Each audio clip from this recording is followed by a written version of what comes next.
Thank you, Madam Chair. Yes, much better. I'm joined by my colleague Bob Goodlatte from Virginia. We'll be joined during the trial by our colleagues Hank Johnson, Jim Sensenbrenner, and Zoe Lofgren. We were also assisted by some very able counsel, Alan Barron, Mark Dubester, Harry Damelin, and Kirsten Konar. At the outset, the House recognizes what an extraordinary proceeding this is and how seldom an impeachment is undertaken. I think this is a reflection of several things, not the least of which the caliber of the men and women who are nominated for the federal bench, the vast majority of which who have acquitted themselves with great distinction and not given cause for their removal from office.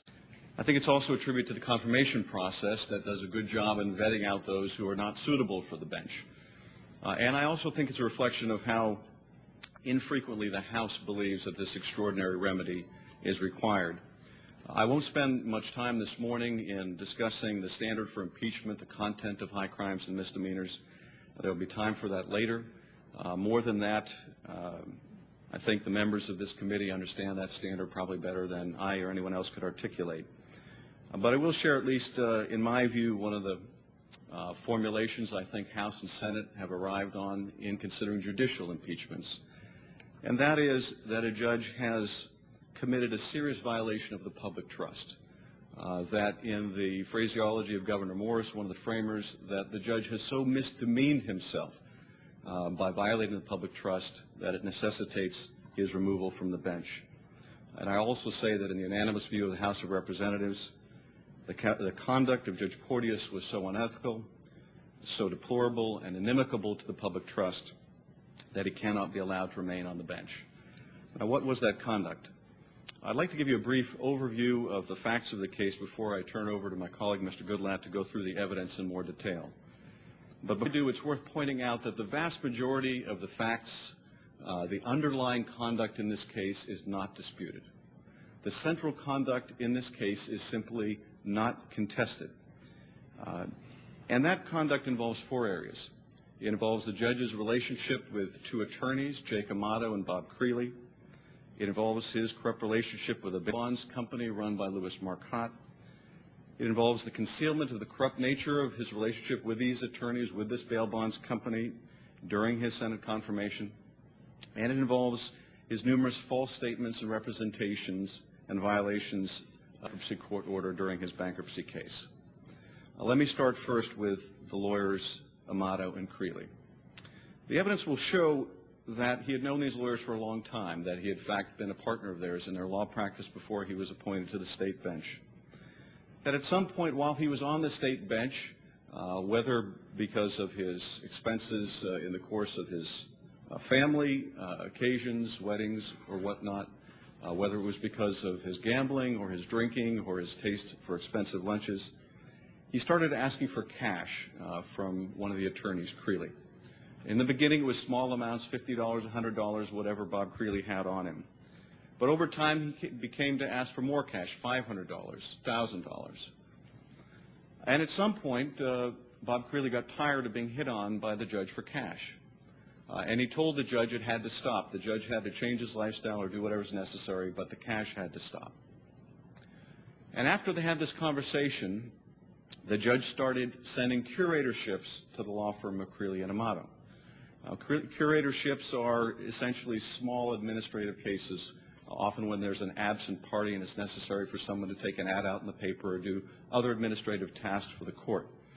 These cases weren't worth very much, $175 or $200. Amato and Creeley will testify they didn't even want these cases. They didn't ask for them, they didn't want them. But once the judge started sending these curators to the firm of Amato and Creeley, he started again to hit them up for cash. He would call and he would want some of the curator money. And the evidence will show that they started to give him basically 50% of the curator money. The evidence will also show that they continued to give him curator money, and they would both take a draw from the firm. They would each basically get $1,000 as a draw from the firm. They would then turn that into cash and give the cash to Judge Porteous. This went on for a period of time until Judge Porteous was nominated for the federal bench. Once he was appointed to the federal bench, he was no longer in a position to send curators to the firm of Amato and Creeley. When the curatorship stopped, the cash also stopped.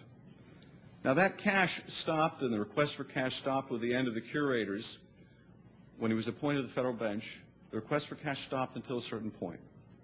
And that point came when Judge Porteous was assigned a multi-million-dollar piece of litigation called Liljeburg versus Lifemark, involving a fight over a hospital contract and a pharmacy within a hospital, a very complex case that it's not necessary to go into great detail about. But this case had been going on for years. 6 weeks before the trial, Liljeburg brings in, among others, 2 new lawyers, and one of them is Jake Amato. The other is a lawyer named Levinson. Opposing counsel, a gentleman named Joe Mole, became concerned with the late addition 6 weeks before trial on this multi-year, very complex, multi-million-dollar, perhaps as much, the evidence will show, as worth $200 million. Very concerned with the late addition of these lawyers, so he did some due diligence, contacted people that he knew that understood the bar in New Orleans. And what he was told really alarmed him, that basically the thing that these 2 attorneys had in common, Amato and Levinson, was they were close friends, basically cronies of the judge. And they were told in no uncertain terms, Mr. Mole was told, not by people who wanted to identify themselves, not by people who would speak publicly, but the fix was in, that they better make a good record for themselves on appeal because they were going to lose the case. Now this put Mr. Mole in a very difficult position because the case was a bench trial. There was going to be no jury. Judge Porteous was going to decide the facts. He was going to decide the law. He was going to write the order. And Mr. Mole didn't have hard evidence that he could cite to. Most of what he was told basically was told in a way that he could not use in court. But he did know that they had lunch together, although he did not know how frequently. And he was able to find through court records that he believed that Mr. Amato or Mr. Levinson had given a contribution to Judge Porteous's campaign. And these were the only facts he really could cite to: their friendship, this campaign contribution, having lunch together in his motion to recuse. But he felt he had no choice. He had to try to ask the judge to remove himself from the case. So he files the motion. The judge makes it quite clear during the recusal hearing, and we will share with you the transcript of that recusal hearing because it's one of the most illuminating pieces of evidence in the case. The judge makes it clear he understands the ethical standards. He understands when he has to take himself off a case. He goes through that with counsel. And then he chides Mr. Mole for suggesting that he'd gotten a campaign contribution from Mr. Amato, Mr. Levinson. He says, I never had a campaign. The contribution you're talking about was a contribution to all the judges for all their campaigns, a program that was called Justice for All, contributed to all the judges' reelection. That was the only money he got from these lawyers. Now this, of course, we know was a quite deliberate conceit and misrepresentation because, in fact, he'd gotten thousands and thousands of dollars for these curatorships from Mr. Amato and Mr. Creeley, none of which all he does is chide the attorney for not doing his homework. Of course, if Mr. Mole had really done his homework, if he'd been able to do the homework he needed and found out about all this cash the judge had received, the recusal motion on appeal, because he later appeals, and the Court of Appeals, of course, doesn't know the information and denies it, the appeal would have been successful. The judge would have been forced to recuse himself. But the judge doesn't. He rules against the motion. The appeal is denied. The case goes to trial. After the case goes to trial, Judge Porteous takes the case under submission. This is worth an enormous amount to the law firm of Amato and Creeley. They have a commission arrangement. It's a contingency case. They don't make a penny unless they win this case. And if they do win, Mr. Amato will testify they stand to earn somewhere between $500,000 to $1 million. He's taken no other case in 2 years as Mr. Amato's worked on this case. It's worth an awful lot to his firm. The case is under submission for 3 years. While it's under submission, they continue having their lunches together. The evidence will show that Creeley or Amato Levinson had lunch with the judge probably hundreds of times over the years. expensive restaurants, lots of liquor. They continue having the lunches and the wining and dining. But more than that, they pay for parties for the judge. They pay for other expenses for the judge. And on one very pivotal weekend, Mr. Mata goes fishing with the judge. And they're on the fishing boat, and the judge says, breaks down, says, I need money for my son's wedding. You got to help me. I need money for my son's wedding. Can you give me $2,000, $3,000? Can you get me that cash?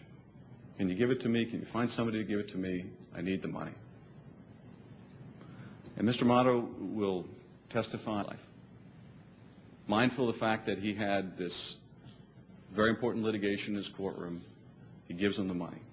Can't remember whether he gave it to him personally or the judge sent his secretary over to pick it up, but gives him $2,000, $2,500 in cash in an envelope. Now, during the recusal hearing, the judge made a point of saying, I know the standard that I'm to be held to. It's my responsibility as a judge to disclose if there's something that the attorney should ask me to remove myself from the case. Does Judge Porteous disclose at any point during the case while it's under submission that he has solicited cash from one of the lawyers? Does he tell other counsel about it? Of course not. Ultimately, the judge rules in favor of Mr. Mata's client. It's a huge victory for Mr. Mata's client. Writes a lengthy opinion. Mr. Mole, as he knew he would have to, appeals the opinion, and in large part, the Court of Appeals reverses. And not only reverses, but in one of the more scathing opinions you'll ever read, accuses Judge Porteous of making up remedies and arguments out of whole cloth. A baseless decision is essentially what the Court of Appeals views of what Judge Porteous has written. The evidence will also show that at the same time that this illicit relationship is going on with Amato and Creeley, it's not the only relationship of its kind going on in the Gretna courthouse, in the state courthouse. Judge Porteous also has a relationship with a bail bonds company run by Louis Marcotte. And with respect to the Marcottes, Louis and his sister Lori, the evidence will show a very similar pattern. The Marcottes taking the judge out to probably over the years dozens, if not hundreds of meals, buying him liquor. More than that, doing repairs on the judge's car, doing repairs at the judge's home. And for his part, the evidence will show that Judge Porteous set bonds in a manner that would maximize the profits to Louis Marcotte and his company. And one would hope that a judge's priority in setting bond would be to ensure the defendant's appearance in court. But the evidence will show here that the Marcottes asked for bonds that would be set at amounts that would benefit him, Mr. Marcotte, and that Judge Porteous was more than willing to comply. And the judge did more for Louis Marcotte. On two separate occasions, he was asked by Mr. Marcotte to expunge the convictions of employees of the bail bonds business who could no longer work, could no longer be licensed to work in the bail bonds business because of their convictions. So Louis Marcotte goes to the judge and says, will you expunge the conviction first of a guy named Jeff Duhan? And the judge does it. And later of another bail bonds employee, Aubrey Wallace, and the judge expunges that conviction too. And interestingly enough, these are two of the bail bonds employees who were doing the work for the judge, doing the car repairs and doing the home repairs. And when the judge takes the federal bench and can no longer set bonds to advantage Louis Marcotte, Judge Porteous helps to recruit a new judge to take his place with the Marcottes, a state judge, a new state judge named Bodenheimer, who will later go to jail after pleading guilty to a charge almost identical to the conduct here.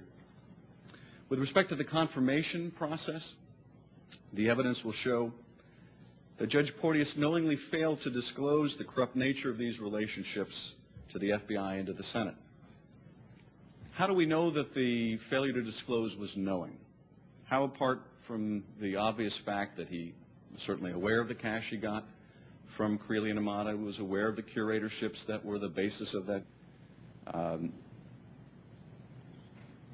He was aware of the lunches and the parties they paid for. He was aware of the drinking and the gambling. how apart from the obvious do we know that Judge Porteous quite deliberately kept this from the Senate? Well, he tells us so. He tells us and he shows us so. And let me give just one example of how he does that. Louis Marcotte, when he asks him to expunge one of these convictions, the second of the convictions, Aubrey Wallace, he will testify that when he asked Judge Porteous to expunge this conviction, Judge Porteous says, "I will do it, but not right now. I won't do this until after my Senate confirmation. I'm not blowing a lifetime appointment to the bench to do this for you." And that's exactly what happens. He waits until after his Senate confirmation, and just before he's sworn in, to expunge the conviction of Aubrey Wallace. Now, why does he do it precisely then? Well, obviously he doesn't want to do it before the confirmation because he knows this would materially affect his confirmation if he's expunging convictions for this bail bonds company. But why just before he's sworn in? Well, he also knows that the moment he's sworn into the federal bench, he's no longer in a position to expunge a conviction. He can only do that as a state judge. So it has to be exactly then, and in fact, the evidence will show that's exactly when he expunges the conviction. Now, during the confirmation, Judge Porteous is asked by the Senate, is he aware of any unfavorable information that may affect his nomination? And he answers in his written statement under penalty of perjury, "To the best of my knowledge, I do not know of any unfavorable information that may affect my nomination." Now, the defense might object, well, how could he disclose the expungement of Aubrey Wallace's so shrewdly waited until after the confirmation to do it? And the answer is he'd already done it with respect to Jeff Duhan. This was only the second time he did it. But, of course, he also knew about all the cash, knew about all the other expenses, and failed to disclose that. And I think there's no question that would have materially not only affected his confirmation, but ended his confirmation. With respect to the bankruptcy, the evidence will show a similar effort to conceal the truth.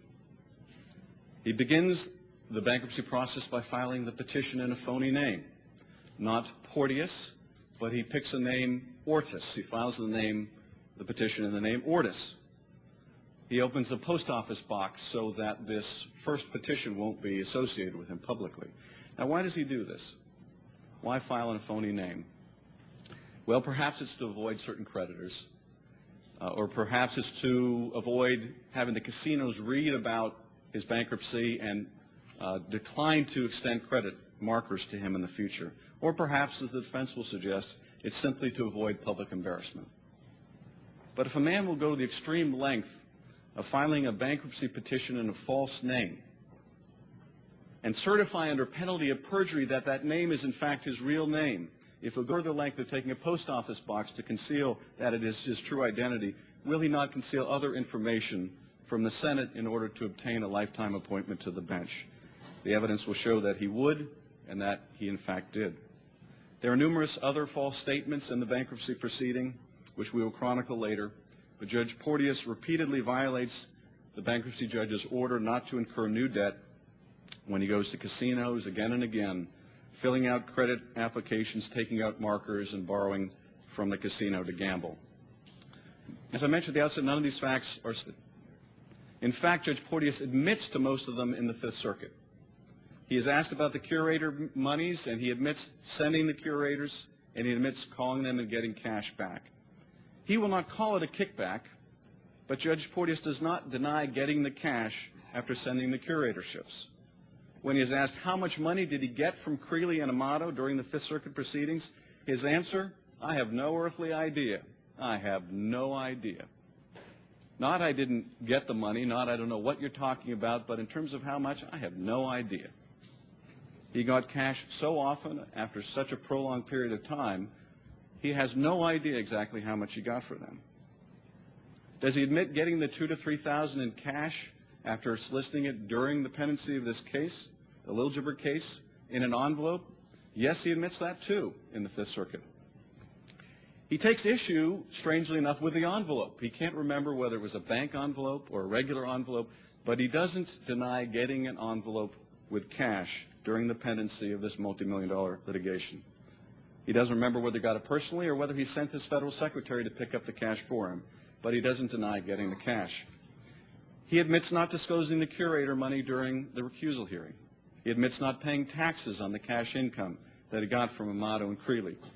He admits filing his judicial disclosure forms, his federal disclosure forms, and claiming that he had about $30,000 in credit card debt when in fact he had over $180,000 worth of credit card debt.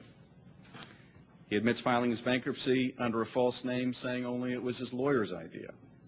He admits filling out credit applications with casinos and incurring more debt in the form of markers with those casinos when the bankruptcy order prohibited him from doing so. None of this he denies. Not the lunches, not the parties, not the favors, not the cash, not the false statements, not the expungements, not the split bonds, not the false name. None of this do we expect. He has or will deny. So if the facts are largely uncontested, what is the issue here? As I will discuss briefly after Mr. Goodlatte goes through the evidence of these facts in more detail, the issue in this case is largely this. Judge Porteous doesn't believe any of this conduct is wrong. He doesn't believe any of it is unethical or immoral. In his view, it is at best the appearance of impropriety. As the defense states in its statement of the case, the conduct alleged here is, quote, a variety of acts that constitute at most the appearance of impropriety. It is the unanimous view of the House of Representatives that Judge Porteous' conduct was not only wrong, so violative of the public trust that he cannot be allowed to remain on the bench without making a mockery of the court system. I would now like to turn it over to my colleague Bob Goodlatte to go through the evidence in more detail.